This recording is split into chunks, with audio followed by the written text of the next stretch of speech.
Skyrim is one of those generationally defining games that absolutely must be experienced to be believed. The more I think about how much that game got right, the more I think the game design itself should be studied.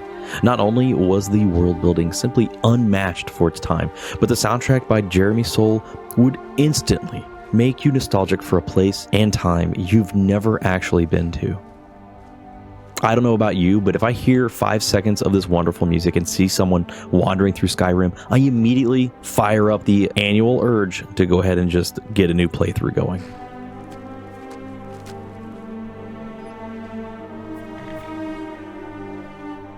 There is, however, an underlying and frankly underrated element of this game and many others like it that I feel no one really talks about enough: the build-up. Think about some of the most iconic franchises in the gaming world today. Most of them don't just throw you into the deep end immediately. They take their time, giving you a virtual handshake from a world they have worked tirelessly to craft. Bethesda has largely been one of the masters of this element. They start you with nothing, bare, naked, and depending on how you like to party, probably afraid. I will never in my life forget the first time I left the sewers in Oblivion and opened the game to what was at the time the most beautiful and vibrant open world I had ever seen. This felt earned because you just went through the slow build-up that established the story, characters, and path forward in the game world. Not only did you have an objective, but you also had complete and total freedom of choice. You could choose to ignore the story altogether and do whatever you wanted. Granted, your playthrough wouldn't have been the easiest, but it was still very doable. Bethesda caught lightning in a bottle again with Skyrim, arguably the pinnacle of the open world action RPG genre. The cart ride to Helgen in the beginning acts as your introduction to a brutal and unfair world, and you don't even know why you're there. But on that 3.5-minute cart ride, you're given all of the exposition into the world that you need to get you started. And it's not overload, it's just the right amount to build intrigue and make you ask questions. You know you're caught in the middle of a civil war, that there are strong feelings for both sides. You learn that the Empire is seen by some as tyrannical, though they are actively keeping the peace and order in the realm. You learn that Stormcloaks are seen as rebellious to the order of the law that is not their own and don't want to change with the times. You learn that the king is dead, killed by the man you are sitting next to.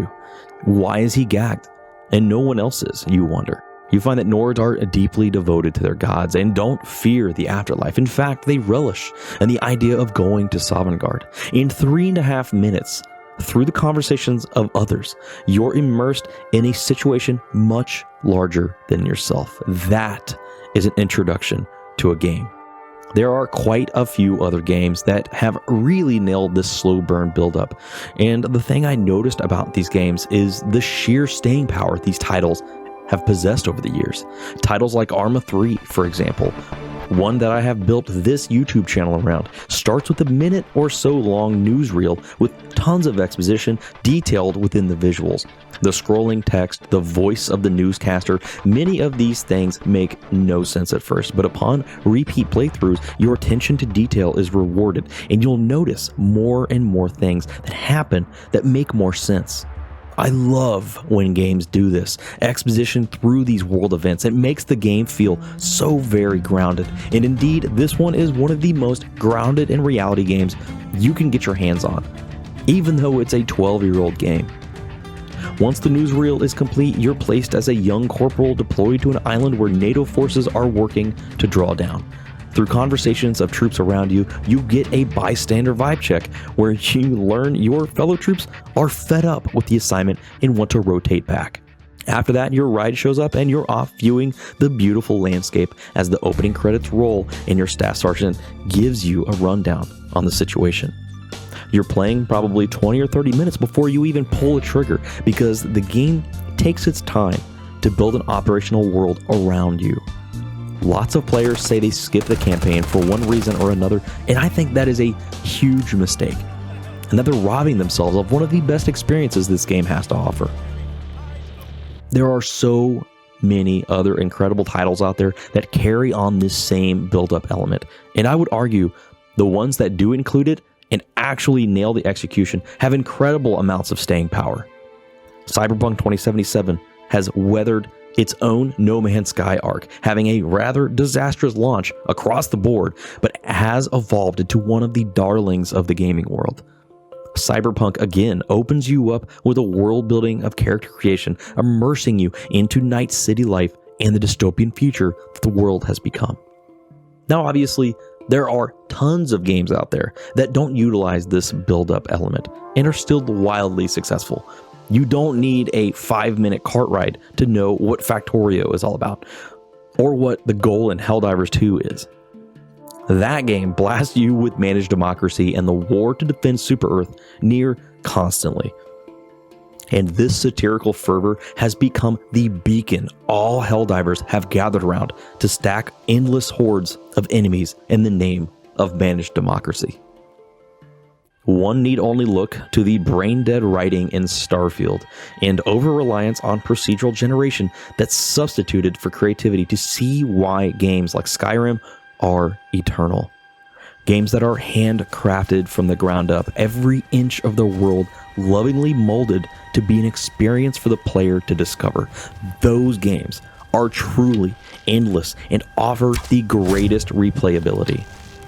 I truly hope Bethesda learns their lesson going forward in Elder Scrolls 6. I will be honest, I'm not super confident that it can weather another procedural generation snooze fest. Now, not everyone feels the same way about getting fed the story before the game begins. Some people just want to get right in and figure it out on their own, and that's fine. So which type of player are you? Do you prefer a little exposition in the story, allowing the game to paint the picture a little bit for you? Or would you rather just dive right in and just figure it out on the fly? Either way, whatever direction you decide is the right way, because there's not a wrong or right way to play a game. You spent the money, you play it your way. I just hope that game developers don't let the exposition-filled art like the Skyrim cart ride be lost to the ever-dwindling attention spans out there, and that we continue to get beautifully crafted worlds and stories to get lost in for years at a time. Thank you for your time and for watching.